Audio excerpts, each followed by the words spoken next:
When it comes to casting It Chapter 2, an impeccable inside source told me that Warner Brothers don't want to spend no money, which means most of your casting ideas and most of the casting ideas from the kids from the first film, forget about it. The only one that's not so easy to dismiss is Jessica Chastain as an adult Beverly Marsh, because she did star in Andy Muschietti's very first Hollywood movie, Mama, and one could even surmise that Muschietti cast Sophia Lillis because she looks like a younger version of Jessica Chastain. And who knows? Maybe Jessica Chastain would take a pay cut to star in this sequel, because she's made no secret about wanting to hitch her potential star, she's not quite there yet still, to a big franchise. Just check out her social media accounts. But she's done it! She's in the upcoming X-Men Dark Phoenix film, and she stars in Aaron Sorkin's directorial debut, Molly's Game. So with those films coming up for her, and that this one would require such a deep pay cut, she doesn't need it. And quite frankly, it doesn't need her. Now, some of you might be like, hold on, Grace, have you seen the box office tracking for this film already? Out of the gate? It's on track to not only have the biggest opening ever for the month of September, but the biggest opening for the horror genre, period. That's amazing. Warner Brothers can afford and should pay for name talent for the sequel. But you know what Warner Brothers would counter you on that? They've already proven that they don't need name talent to make all that money. Let's keep those profit margins sexy. And as it is, they have to shell out a lot of money behind the camera. Oh, and of course for Billy Skarsgard, whose ship has come in. Now, behind the camera, they just inked a deal with only one of the screenwriters from the first film, Gary Doberman. And then they still have to sign Andy Muschietti and his sister. They're a team. She produces his films for the sequel. The rest of the producing team, and again, Billy Skarsgard. Warner Brothers, why don't you sign these people for sequels on day one? It would be so much more cost effective. But hey, so far so good for you, Warner Brothers, so I guess don't worry about it. Now, of course, for the adult cast members, Warner Brothers could go with unknowns like they did, or pretty much unknowns, for Chapter 1.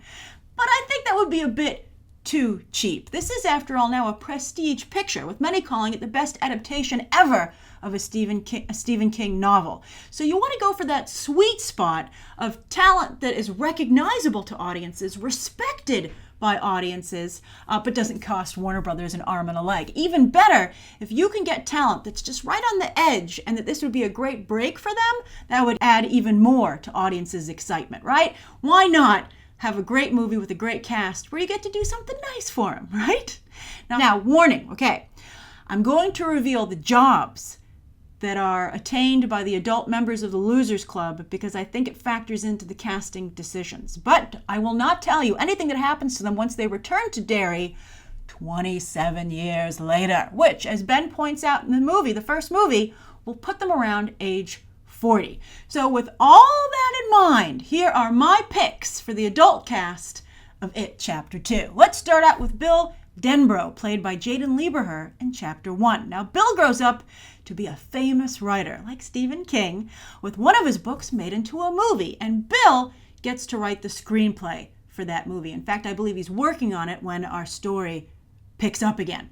And this one foot in Hollywood has given him an actress model wife, who's European. But anyway, for this role, my pick is Jason Bateman, because after Ozark, he's not only proven he can handle this role, but that he, again, deserves it. This would be an exciting choice, in my opinion, because he can do what's a very complex lead role that's a quiet yet strong leader, a romantic interest for Beverly Marsh, and of course, has all those emotions still buried deep inside of what happened to his brother, Georgie. But remember, ironically, that the Adult Losers Club, once they leave Derry, they forget about everything that happened with them, with it, until, of course, they return. Now, Beverly Marsh, next, played by Sophia Lillis in Chapter 1. Sorry, best laid plans for Jessica Chastain. We're going to have to go with someone else, I think. That could change. But Beverly grows up to be a fashion designer with her own clothing line, but her business partner and boyfriend is abusive in a relationship that's reminiscent of her relationship with her father. Ooh, very interesting. Psychiatry 101, or I guess Freudian, right? So also I'd like to point out before I give my casting choice for this that you might be noticing a trend. The Losers Club, after they leave Derry, they aren't losers anymore. They're all hugely successful. So my pick for this role is Sarah Paulson. I've seen a number of you suggest this. I think it's a great idea. Now, sure, she might be a bit expensive these days, thanks to her Emmy win and her upcoming role in 2 movies, Ocean's 8 and the Unbreakable/Split sequel, Glass. But Beverly is a really important role, and Sophia Lillis really set the bar high.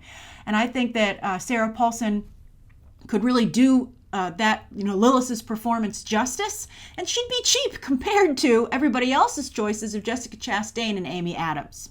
My backups, though, my more cost-effective backups, if even Sarah Paulson proves to be too expensive, or maybe unavailable, she's quite in demand these days, is Christina Hendricks or Zooey Deschanel.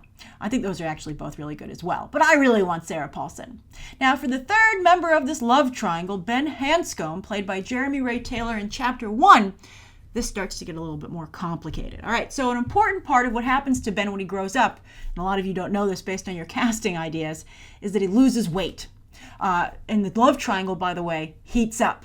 So while one of you recommended James Cordon, I'm not sure if that would work because he'd have to lose weight and he'd also have to do an American accent, and who knows if he's good at that. And those are 2 big ifs, but you know what? I so love the idea of James Cordon in this role after one of you again suggested it to me, that I just think that I'm going to have faith that he can do it, that he can overcome those hurdles or get close enough that we can go with him. Because he's perfect for the role, and he's just smack center. He's smack center in that price point, right? I mean, he's just perfect. So what happens to Ben? Well, in the novels and in the miniseries, he's a top architect. And a bit of a ladies' man after he loses his weight. However, they changed things in this new adaptation. He's the researcher, not Mike Hanlon. So maybe Ben will be the one to stay behind in Derry and become the town librarian. He could still lose his weight. He could still maybe be a little bit of a ladies' man. But I think that he's actually going to be the one who stays behind. And this is important, is the only one to remember what happened to them and who reaches out and brings everybody back once it returns. But it's interesting. Ben was so adamant in the first film about leaving town, but then he was the one to go to the library, right? And I find it deliciously ironic that he had that really snarky exchange with the librarian, and that's going to turn out to be him. James Corden could knock that out of the park. I hope that he gets it. He's a great choice. So that next, Mike Hanlon, played by Chosen Jacobs in Chapter 1. Again, in the novel and in the miniseries, Mike stays behind. But in this adaptation, he's not the researcher, and he has that really obvious speech from his uncle, to be perfectly frank, that talks to him about don't be a sheep led to the slaughter. So what will that mean for Mike Hanlon as an adult? I'm excited to find out, but that also means we're casting the role blind here. So with that in mind, I'm going to go for an OJ reunion here and cast Sterling K. Brown. You know why? Because I like him. I like him as an actor. I like him as an individual. I think he's very versatile. He's at the top of his game. And sure, he's in the upcoming Predator movie, but that's an ensemble cast that also tried to save a lot of money. So we know he's cheap. And I just think he fits the vibe of this potential ensemble cast in this sequel perfectly. So I think he'd be a really fabulous choice for whatever they decide to do with Mike Hanlon as an adult. All right, next, Richie Tozier, played by Finn Wolfhard in Chapter 1. And I have to say, this is the one current cast member who got it right with Bill Hader. I know I said Jessica Chastain was the only one that was you couldn't so easily dismiss, but surprise, I love this one. And that's because Bill Hader was so underappreciated on SNL, and he just hasn't been able to find a career after SNL, even though so many of his peers have. So I would love to see him play the grown-up Richie who ditches his glasses and becomes a famous comedian on TV. He a DJ in the book, and I'd be curious to see if the movie tries to update that even more. But speaking of an update, we have another one coming up in just a minute. But I think Bill Hader, this is just a role worthy of his talents. Finally, damn it. As I told you, you can start to see the idea of getting those actors where you would not only think they were well cast, but you'd be excited for them to have this opportunity.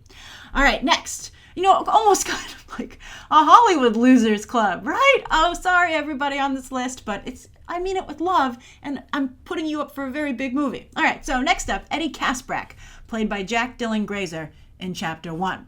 Now, in the book, this is also complicated. Eddie marries a woman similar to his mother, who he doesn't really love, but, there's just, again, Stephen King with, like, his armchair Freudian analysis. But anyway, I guess Freud also sat in an armchair, but you get what I mean. But in the miniseries, interestingly enough, it's implied that he's gay. So who knows what the sequel will choose to do, especially now that Eddie found out about the placebos when he was a kid instead of when he was an adult, so that could really change things up. But as far as a job goes, he grows up to own a successful limousine service, but I think today that would maybe be an app like Uber or Lyft. So my pick here is Ben Whishaw, the very witty and also openly gay UK actor. He's spot on for a grown-up version of Jack Dylan Grazer, and again, he's proven to not only be quite funny, but also an excellent dramatic actor who has a lot of emotional stuff to deal with. Love it. Such a great choice. And then finally, I'm really happy with this casting, as you can see. And then finally, Stanley Uris, played by Wyatt Olaf in Chapter 1. Can I go 7 for 7 here? Let's see. All right, so as you remember, he has a mysterious quality about him and an underlying bill for hate. And the sequel, oh boy, it's a juicy role. So I think Ben Foster would eat it up. And all I can tell you about the grown-up Stanley, because again, I don't want to give anything away, is that he becomes a successful accountant and that religion is still a defining part of his life. Happily married, but with no children. So again, Ben Foster would be perfect for this. So that's my casting for It Chapter 2. And how fun is it going to be to see Bill Skarsgard torment these adults? All right, write your own thoughts about the casting for It Chapter 2 down below, both what you think of my list and your own ideas. And of course, you can watch some more videos right now.